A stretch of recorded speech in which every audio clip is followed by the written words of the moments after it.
ఒక్క చెరువు కూడా మంచినీళ్ళ చెరువులాగా కానీ చేపలు పట్టుకునే చెరువులాగా కానీ పిల్లలు ఈతలు కొట్టే చెరువులాగా ఉన్నాయా చెప్పండి? ఏ ఒక్క చెరువు కూడా హైదరాబాద్లో ఉన్నాయని చెప్తున్నా. ఒక్క చెరువు కూడా ఇలా ఈతలు కొట్టే చెరువు లేదు, చేపలు పట్టుకునే చెరువు లేదు. అన్నీ దుర్గంధపూరితంగా మారిపోయినాయి. నేను ఏమంటున్నా, ఇవాళ పోయినాయి, అయిపోయింది.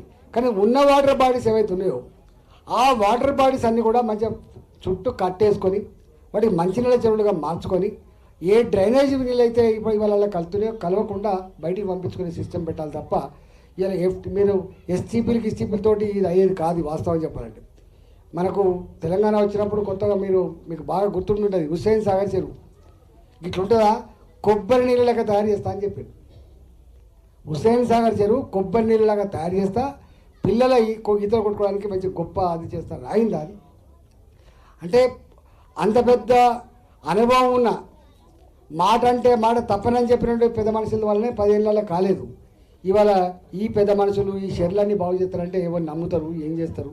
అందువల్ల నేను ఏమంటున్నా అంటే ఇవాళ ఇక్కడ ఈ చెరువు అవుతుందో సరే ప్రజల అవసరాల కోసం ఇక్కడ నీళ్ళు వస్తలేవు కాబట్టి, చెరువు నిడతలేదు కాబట్టి, చెరువు దుర్గంధపూరితంగా మారిపోయింది కాబట్టి, ఒక నిజంగానే కనుక ఇది ఎఫ్టీఎల్లో ఉండొచ్చు లేదా ఇది బఫర్ జోన్లో ఉండొచ్చు, కానీ ఇది బాధ్యత ప్రజల భూమి, ఇది ప్రభుత్వపరమైన భూమి కాదు, గుర్తుపెట్టుకోండి.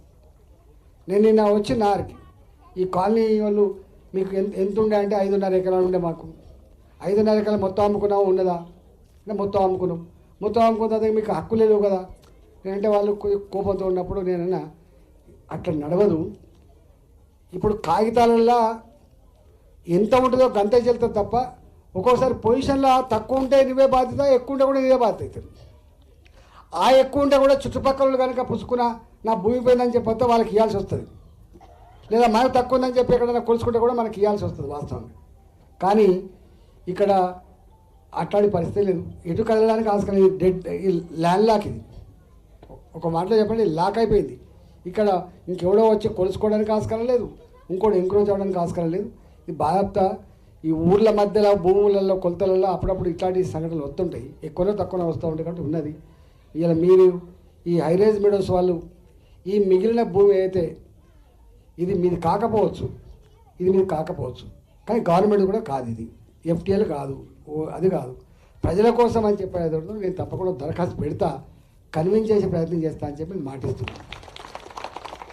దీనికి ఏదో తప్పు చేస్తున్నారు, ఏదో ఆక్రమించుకుంటున్నారు, ఏదో కొంపలు మునిగిపోతున్నాయి అని చెప్పి ఆక్రమించుకునే ఉండే అమ్ముకుంటున్నారు. గవాని గివిలనే పట్టుకుంటారు. వీళ్ళు కోరుతలే కదా. ఇక్కడ నిజంగానే కనుక ఎవరైనా ఇల్లు కట్టుకుంటే తప్పట్టాలి. ఇది ఒక గ్రౌండ్ లాగానో లేకపోతే ఆటలు ఆడుకునేటువంటి కేంద్రం లాగానో ఉండాలని కోరుకుంటున్నాం. ఇక దొరకదు భూములు. ఇప్పటిదాకా ఇక్కడ ఊరికి పోయినా ఆ ఊరికి బోర్ లేదు స్కూల్లో అంటే పోతే వాళ్ళు బాధపడే అంశం మమ్మల్ని చెప్తుంది. నేను చదువుకున్న స్కూల్ సార్ ఇది, 900 మంది స్టూడెంట్స్ ఉన్నారు, కానీ ఆట స్థలం లేదు.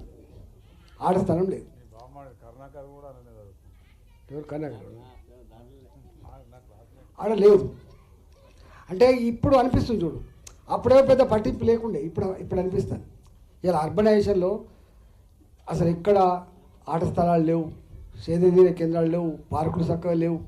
ఇవాళ మనిషి ఆరాట పడతా ఉన్నాడు. కాబట్టి డెఫినెట్గా మీరు ఈ డిమాండ్ మీ కోరిక ఏదైతే ఉందో న్యాయబద్ధమైంది, ధర్మబద్ధమైంది, ప్రజలకు అవసరమైంది. కాబట్టి డెఫినెట్గా మీ పక్షాన్ని ఉంటానని మాటిస్తున్నాం. కానీ రెండోది ఏంటంటే ఇక్కడ ఈ కాలనీ ఎవరైతే భూములు అమ్మిండో అప్పుడు ఎవరి పేరు ఉందో నాకు తెలియదు. జర వాళ్ళ పేరు మాత్రం జర పెట్టే ఏర్పాటు చేసుకోండి. మీరు హైరేజ్ మిడోస్ అని ఉన్నప్పటికి కూడా ఆ భూమి ఇచ్చిన వాళ్ళు ఎవరైతే అప్పుడు పేరు పెట్టిందో ఆ పేరు కూడా పెట్టేటువంటి ఏర్పాటు చేయండి. వాళ్ళకి మీకు పంచాయతీ పెట్టుకోకుండా గుర్తుపెట్టుకో, పంచాయతీలు ఎప్పుడు పరిష్కారాలు కావు. పంచాయతీలు నష్టం చేస్తే తప్ప లాభం చేయ. కాబట్టి మంచి కలిసిమెలిసి ఉండండి. ఉంటారు అక్కడక్కడ కొన్ని ఉంటాయి కాబట్టి దయచేసి అర్థం చేసుకుంటా అని చెప్పి నేను భావిస్తా ఉన్నా. ఒక్కటి నేను మీకు హామీ ఇచ్చిపోతున్నా, మొన్న నాకు గొప్పగా ఓట్లేసి గెలిపించింది. ఇంతకుముందు వారు నా గురించి ఇంట్రొడక్షన్ చెప్తున్నారు. నేను మొట్టమొదటి ఆర్థిక మంత్రి, కరోనా అప్పుడు నేను ఆరోగ్య మంత్రిగా పనిచేసిన, నా గురించి మీకు మొత్తం తెలుసు. 25 ఏళ్ళుగా మీ కళ్ళ ముందు ఈ స్థాయికి ఎదిగిన వ్యక్తిని కాబట్టి నాకు వ్యక్తిగతమైన ఏముండవు. ఒకటే ఉంటుంది, ఎక్కడ ప్రజలకు అవసరం ఉంటుందో, ఎక్కడ ప్రజలకు అన్యాయం జరుగుతుందో అక్కడ మాత్రం నేను ఉంటా పక్క. ప్రజాక్షేమం కోసం ఉండాలి పొలిటికల్ లీడర్ తప్ప ప్రజలు వేధించే వాళ్ళగా ఉండొద్దని కోరే వ్యక్తిలో నేను ఒకడిని. కాబట్టి మీరు గొప్పగా మేము మీ ఇంటింటికి రాకపోవచ్చు, మీ ఇట్లాంటి కమిటీలలో కూడా మీరు రాకపోవచ్చు, అయినా కూడా గొప్పగా పనిచేసిండ్రు. నేను మీ అందరికీ ధన్యవాదాలు చెప్తున్నా. కానీ అప్పుడు ఒక మాట ఇచ్చిన మీకు రీచ్ అయిందో లేదో కానీ మీరు గర్వించే బిడ్డలాగా నేను ఉంటా అని చెప్పిన. నేను మీ ఎంపీ ఎవరంటే ఈటలా అని చెప్పుకునే బిడ్డగా ఉంటా అని చెప్పిన. పొలిటికల్ లీడర్లు అంటే రకరకాల ఉంటారు, ఆ లీడర్ల పట్ల మీకు కొంచెం పాజిటివ్ ఒపీనియన్ కూడా ఒక్కోసారి ఉండదు, కానీ అందరూ ఒకే రకంగా ఉండరు, గుర్తుపెట్టుకోండి. మనం కలియుగం అని చెప్పబడ్డా కూడా ఇది కలియుగం అని మనం చెప్పబడ్డా, ధర్మం ఒంటి పాదం మీదనే ఉందని చెప్పబడ్డా అక్కడక్కడ ఇవన్నీ కూడా ఉంటాయి. మంచి చెడుల సంగమం సమాజం.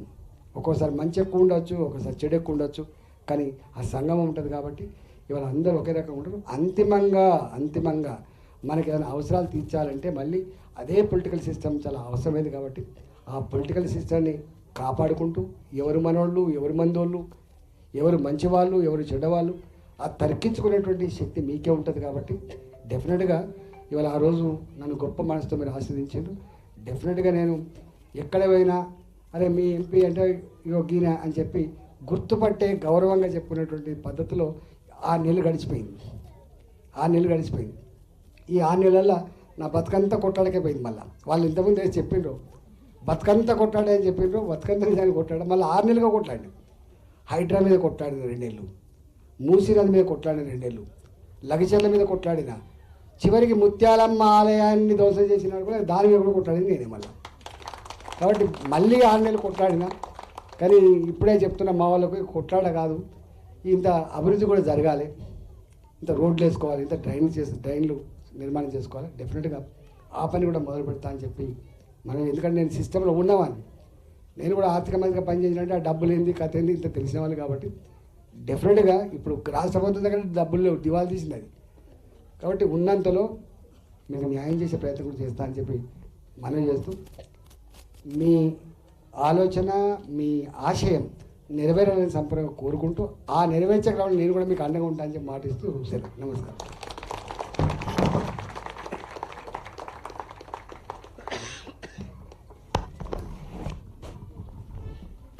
ధన్యవాదాలు ఎంపీ గారు. తర్వాత కార్యక్రమం మన కమ్యూనిటీ మెంబర్స్ అందరి సహాయ సహకారాలతో పక్కనున్నటువంటి బాస్కెట్బాల్ కోర్టు, ఇటు పక్కనున్నటువంటి క్రికెట్ నెట్, అలాగే ప్లే ఏరియా అంతా కూడా మనం సమకూర్చుకొని అటు బాస్కెట్బాల్, వాలీబాల్, క్రికెట్, అలాగే కరాటే, స్కేటింగ్ ఈ ఆటలలో మనం కోచ్లను కూడా ఏర్పాటు చేసుకుని మన చిన్నారులకు ఆ కోచింగ్ ఇప్పించి వారి నైపుణ్యాన్ని ప్రదర్శించే విధంగా అటు స్టేట్ లెవెల్లో అటు నేషనల్ లెవెల్లో కూడా మన చిన్నారులు పాల్గొని మంచి నైపుణ్యతను ప్రదర్శించడం వల్ల మన కమ్యూనిటీకి మంచి పేరును వారు తీసుకురావటం జరిగింది. మన కమ్యూనిటీ తరఫున మన ఎంపీ గారిని ఇవ్వవలసిందిగా కోరుతున్నాను. ఇక్కడ ఉన్నటువంటి అన్ని కూడా ఆ చిన్నారులకు అందించేటువంటి ప్రైజులు, అవి వారు ఆ చిన్నారులు తెచ్చుకున్నటువంటి పోరాట పటిమతో తెచ్చుకున్నటువంటి ప్రైజులుగా మన ఎంపీ గారికి తెలియజేస్తున్నాం. సభ్యులందరికీ, వేదిక మీద ఉన్నటువంటి గౌరవనీయ సభ్యులందరికీ కూడా తెలియజేస్తున్నాం.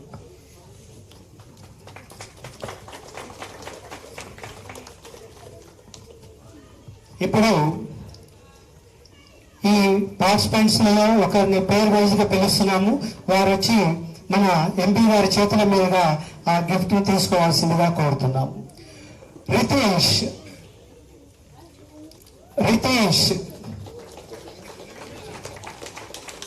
ఈరోజు